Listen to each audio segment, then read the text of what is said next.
বন্ধুরা, সামনেই যদি তোমাদের কোনো বিয়ে বাড়ি, পার্টি অথবা উৎসব অনুষ্ঠানে যাওয়ার থাকে আর তোমার ত্বকে যদি কালচে দাগ, ছোপ, ট্যানিং, নোংরা, ময়লা জমা হয়ে ত্বক যদি কালো আর খসখসে দেখায়, তবে তুমি বাড়িতেই একবার চিনি দিয়ে এই উপায়টি করে দেখো।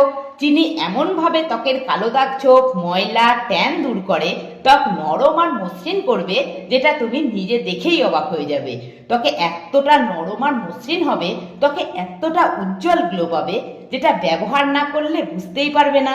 এই রেমেডি অনেকেই আমার শর্টস ভিডিও দেখে ব্যবহার করেছেন, তারা ভীষণই উপকার পেয়েছেন। আজ তোমাদের বোঝার সুবিধা ও লাইভ রেজাল্ট দেখানোর জন্য এটি আমি বড় ভিডিওতে শেয়ার করছি। ভিডিওটি সম্পূর্ণ দেখতে থাকো। চিনি স্বাস্থ্যের জন্য যত ক্ষতিকারক, ত্বকের জন্য ততই উপকারী। তবে হ্যাঁ, সঠিকভাবে ব্যবহার জানাটাও দরকারি। তো চলো, এই রেমেডিটিকে সঠিকভাবে তৈরি করতে প্রথমেই একটা পরিষ্কার পাত্রের মধ্যে নিয়ে নাও 1 চামচ চিনি, যা শুধু মুখ নয়, হাত, পা, গলা, ঘাড়ের কালচে দাগ, ছোপ দূর করবে। চিনিতে থাকা গ্লাইকোলিক অ্যাসিড, যা ত্বকের মৃত কোষ দূর করে ত্বকের কোষের পুনর্গঠনে সাহায্য করে, ত্বক ইয়ং, গ্লোয়িং আর টাইট রাখে। এরপর এখানে আমি নিচ্ছি 1/2 চামচ শ্যাম্পু।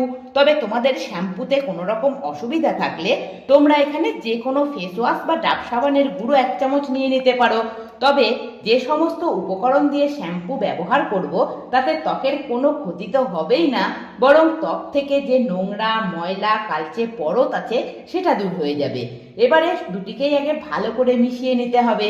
তারপর এখানে অ্যাড করব একটা মটর দানার পরিমাণে কোলগেট পেস্ট। অনেকেরই ত্বকে ব্রণের সমস্যা থাকে, বা ব্রণ দূর হয়ে যাওয়ার পরও দাগ দাগ থেকে যায়, ছোট ছোট দানা দানা র্যাশও হয়, ত্বক খসখসে দেখায়। কোলগেট সেই সমস্ত কিছু দূর করে দেবে, আবার রোদে পোড়া কালচে দাগ ছোপও দূর করবে। তবে হ্যাঁ, কোলগেট কিন্তু ত্বকে রোজ ব্যবহার করো না। এবার এখানে অ্যাড করো 1/2 চামচ কস্তুরি হলুদ। হলুদে থাকা অ্যান্টিসেপটিক গুণাগুণ ত্বকে কোনো রকম সংক্রমণ বা ক্ষতি তো হতে দেবেই না, সঙ্গে ত্বক ফর্সা করতে হেল্প করবে।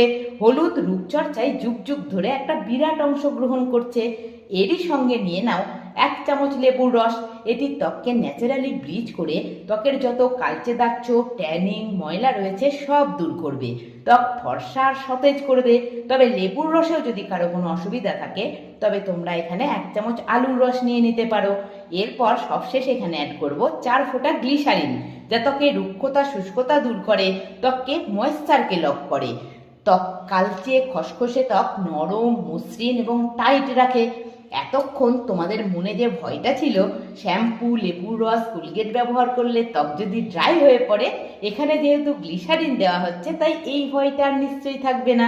এবার সমস্ত কিছু আগে ভালো করে মিশিয়ে নাও, দেখবে একটা চিনির দানাও যেন গোটা না থেকে যায়। চলো, এবার এটি আমি একটু নিজে ব্যবহার করে দেখাই। এটিকে ব্যবহার করার আগেই মুখ ভালো করে জল দিয়ে ধুয়ে নাও। তারপর হাতে নাও 4 থেকে 5 ফোঁটা নারকোল তেল আর 1/2 চামচ মধু। তবে যাদের অয়েল স্কিন, তারা তেলের বদলে অ্যালোভেরা জেল নিও। এবার দুটিকেই হাতে ভালো করে মিশিয়ে ভেজা ত্বকে এটিকে 2-3 মিনিট ভালো করে মাসাজ করে নিতে হবে। তারপর ত্বক আর না ধুয়েই এই বানিয়ে রাখা রেমেডিটিকে মুখে, গলায়, হাতে, পিঠে ভালো করে লাগিয়ে নাও। তারপর 5 মিনিট অপেক্ষা করো। এই সময় এই রেমেডি ত্বকের জমে থাকা জেদি, নোংরা, ময়লা, কালচে পরতগুলির সঙ্গে বিক্রিয়া করে ওইগুলিকে নরম করে দেবে। তারপর হাতে অল্প অল্প জল নিয়ে ত্বক 2-3 মিনিট মাসাজ করলেই দেখবে ডেড স্কিনের সঙ্গে ওই সমস্ত নোংরা, ময়লা সমস্ত কিছু উঠে যাবে, যেটা ত্বক ধোয়ার পর তোমরা নিজেরাই লক্ষ্য করতে পারবে। এবার ভালো করে জল দিয়ে মুখ ধুয়ে নাও। তারপর হাতে অল্প অ্যালোভেরা জেল আর গোলাপ জল মিশিয়ে ত্বকে এটাকে 2-3 মিনিট মাসাজ করো। তারপর ত্বকের গ্লো একবার নিজেরাই দেখো, আনএক্সপেক্টেড রেজাল্ট পাবে, যেটা এতদিন টাকা পয়সা খরচা করে পার্লারের ফেসিয়াল করেও এই ফলাফল কোনোদিনও পাওনি। তবে বন্ধুরা, ফলাফল দেখার পর এই রেমেডি কিন্তু আবার রোজ রোজ ব্যবহার করো না। এটি মাসে একবার বা কোনো উৎসব অনুষ্ঠানে যাওয়ার আগে একবার ব্যবহার করো। আশা করব আজকের ভিডিওটি তোমাদের ভীষণ উপকারে লাগবে। ভিডিও ভালো লাগলে লাইক করো, তোমাদের যা কিছু সমস্যা বা জানার আছে কমেন্টে জানিও। তোমরা আমার ভিডিওগুলি কোথা থেকে দেখছো জানালে আমার ভীষণ খুশি হবে। তবে আমার এখনো অনেক বন্ধু ভিডিওগুলি দেখছো, চ্যানেলটিকে কিন্তু সাবস্ক্রাইব বা ফলো করোনি। তাদের কাছে একটাই অনুরোধ, ভিডিও দেখে ভালো লাগলে বা উপকার পেলে চ্যানেলটিকে একটু সাবস্ক্রাইব বা ফলো করে নিয়ে সঙ্গে থেকো। আবার দেখা হবে নেক্সট ভিডিওতে। সকলে ভালো থেকো, সুস্থ থেকো, টাটা।